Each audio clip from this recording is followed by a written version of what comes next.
Assalamualaikum warahmatullahi wabarakatuh.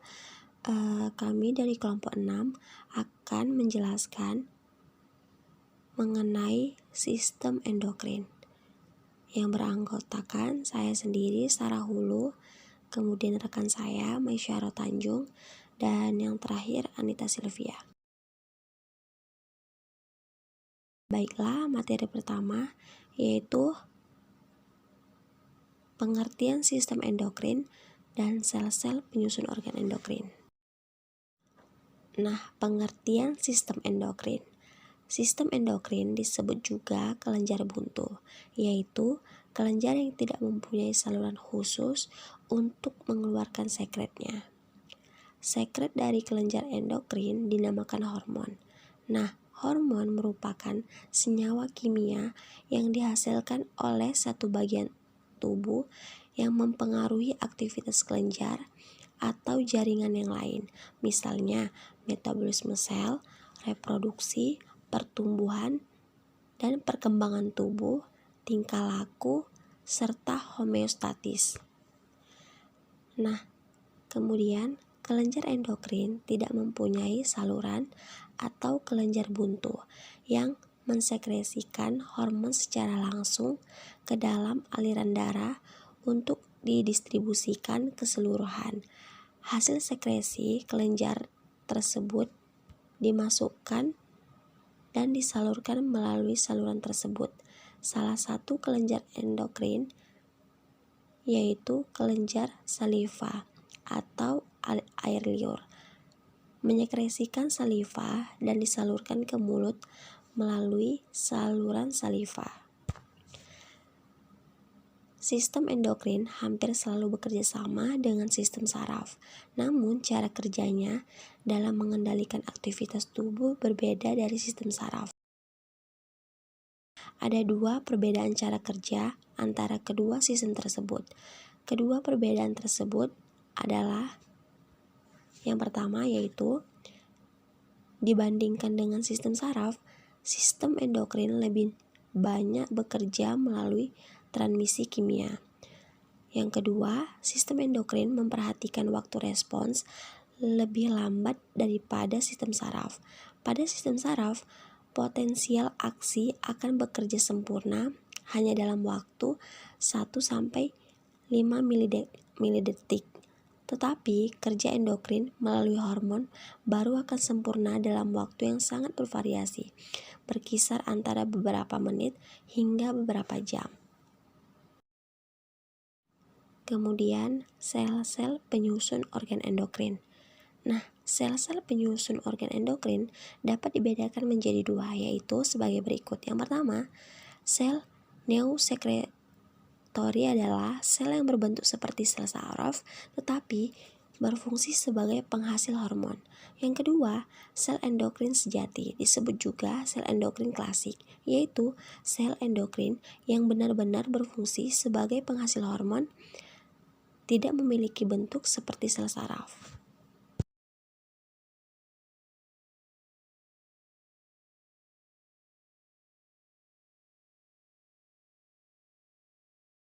Nah, baik, yang selanjutnya yaitu fungsi dan sifat hormon. Nah, jadi hormon mempunyai pengaruh pada tubuh secara bertahap, namun pasti.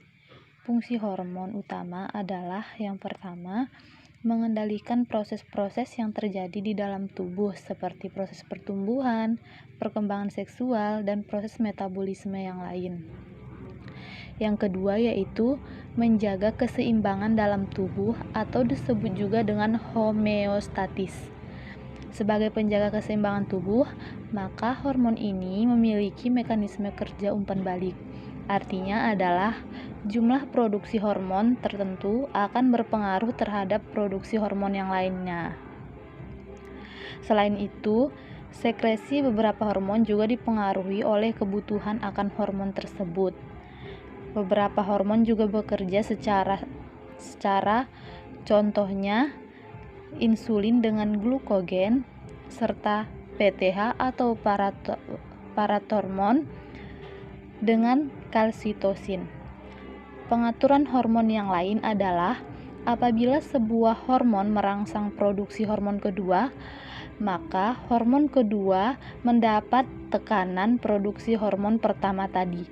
Nah, jadi hubungan ini dapat dilihat antara estrogen dengan FSH. Jika jumlah estrogen naik, maka akan menekan produksi FSH. Yang selanjutnya yaitu jenis-jenis kelenjar endokrin. Nah, jadi ada beberapa jenis kelenjar endokrin. Langsung saja ya. Yang pertama yaitu kelenjar hipofisis. Nah, jadi kelenjar hipofisis ini yang terletak di otak besar disebut juga dengan master of gland karena menghasilkan bermacam-macam hormon yang mengatur kegiatan kelenjar lainnya.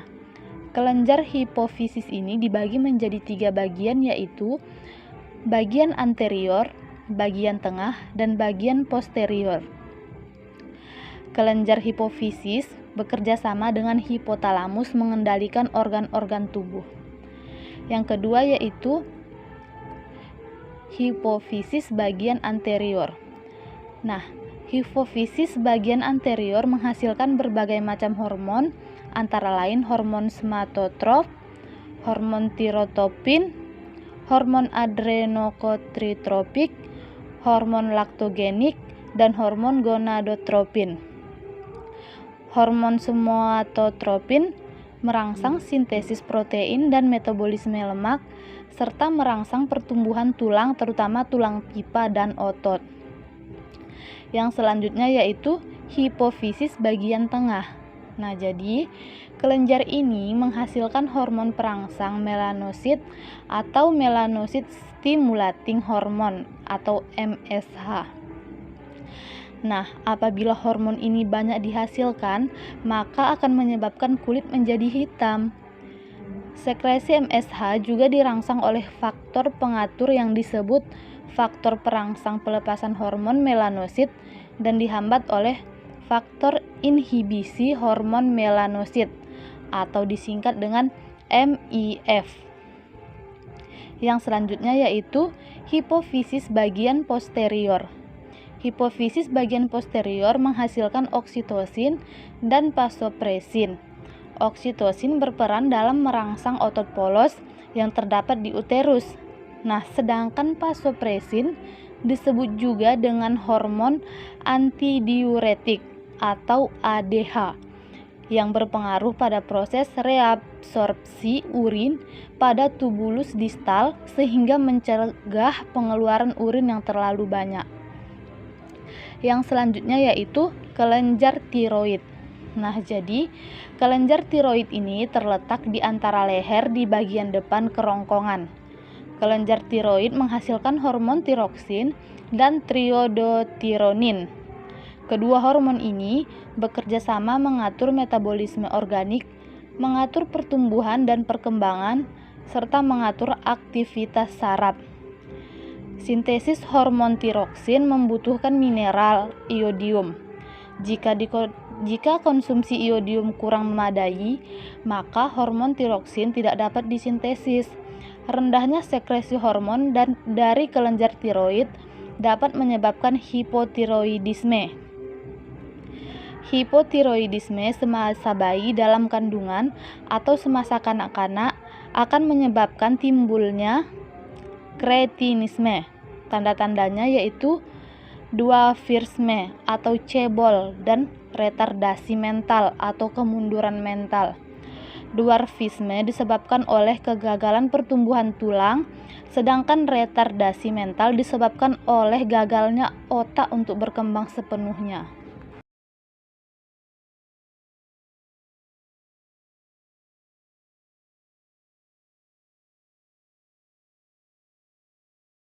Kelenjar paratiroid. Kelenjar ini menghasilkan hormon paratormon yang berperan menjaga keseimbangan kalsium dalam darah. Kelebihan hormon ini menyebabkan kalsium dalam tulang terambil sehingga terjadi pengendapan kalsium dan menyebabkan batu ginjal. Pada beberapa orang dapat menyebabkan tulang mudah sekali patah. Kekurangan hormon ini akan menyebabkan gejala kadar kapur dalam darah menurun, kejang tangan dan kaki, jari-jari tangan membengkok ke arah pangkal, kesemutan, dan suka tidur. Kelenjar adrenal. Kelenjar ini berbentuk bola, menempel pada bagian atas ginjal. Pada setiap ginjal terdapat satu kelenjar suprarenal yang dibagi menjadi dua bagian, yaitu bagian luar disebut korteks dan bagian tengah disebut medula. Kelenjar bagian korteks menghasilkan hormon kortison yang terdiri atas mineral okortikoid yang membantu metabolisme garam, natrium, dan kalium serta menjaga keseimbangan hormon seks, dan gula kokortikoid yang berfungsi membantu metabolisme karbohidrat. Kelenjar bagian medula menghasilkan hormon adrenalin dan hormon noradrenalin. Hormon adrenalin menyebabkan meningkatnya denyut jantung, kecepatan pernapasan, dan tekanan darah atau menyempitkan pembuluh darah. Hormon noradrenalin bekerja secara antagonis terhadap adrenalin, yaitu berfungsi menurunkan tekanan darah dan denyut jantung.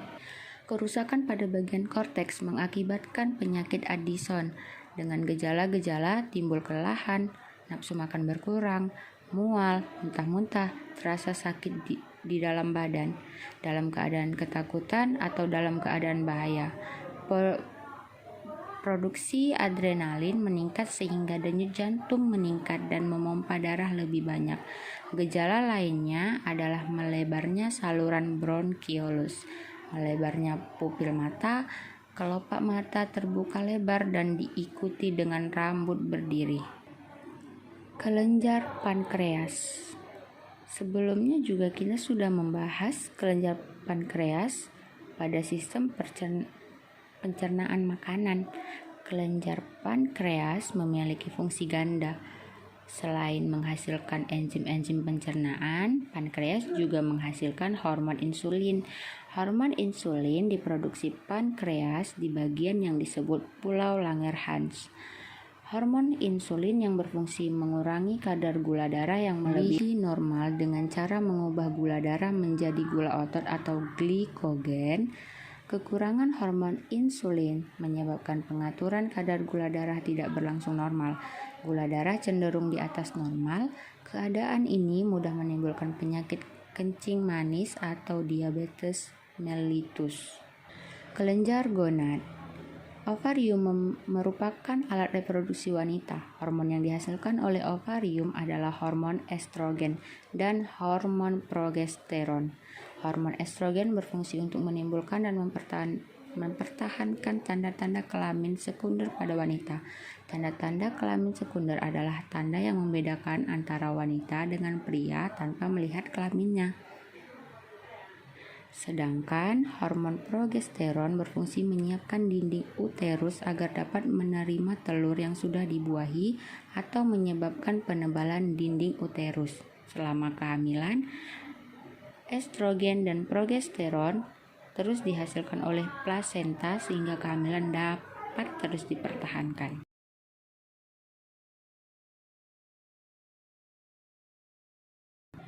Adapun kelainan atau penyakit pada sistem endokrin yaitu 1. Gangguan pertumbuhan. Seseorang yang kelebihan hormon pertumbuhan akan mengalami pertumbuhan yang luar biasa.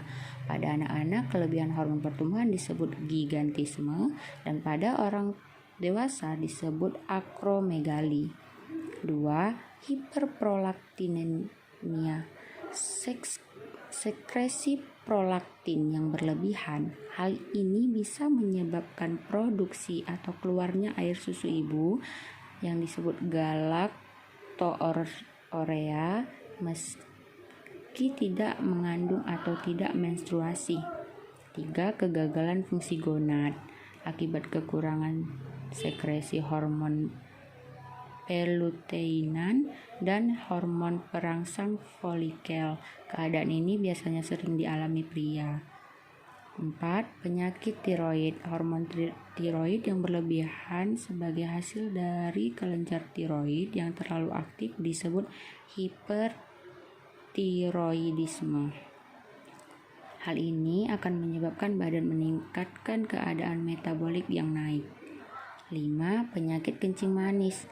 Penyakit sistem endokrin yang sering kita kita jumpai penyakit kencing manis ada dua, yaitu jenis pertama terjadi apabila pankreas gagal menghasilkan insulin yang mencukupi, dan jenis kedua terjadi akibat badan tidak mampu merespon insulin dengan normal.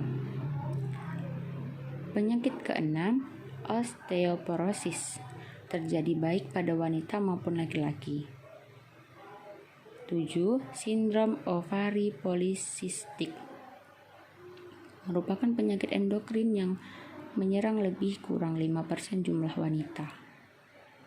8. Menopause, yakni masa perubahan badan di mana level estrogen, testosteron, dan progesteron semakin berkurang dan akhirnya sama sekali berhenti produksi. Kekurangan estrogen menyebabkan badan terasa panas, berpeluh, emosi tidak stabil, murung, vagina kering, urin terganggu, hilang konsentrasi, dan sebagainya. Ada banyak resiko jangka panjang yang bisa terjadi seperti penyakit kardiovaskular meningkat, kegemukan, perubahan tingkat kolesterol, risiko osteoporosis meningkat.